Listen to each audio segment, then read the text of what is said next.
हजरत इमाम जाफर सादिक अलैहिस्सलाम फरमाते हैं, एक बंदा जनाबे पैगंबर की खिदमत में हाजिर हुआ। कहा, मौला मैं एक ताकतवर जवान हूं,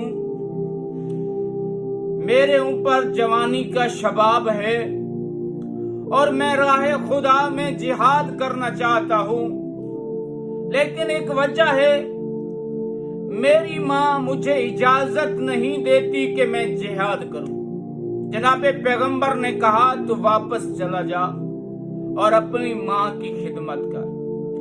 एक रात माँ की खिदमत करने का सवाब 1 साल जिहाद करने के बराबर है।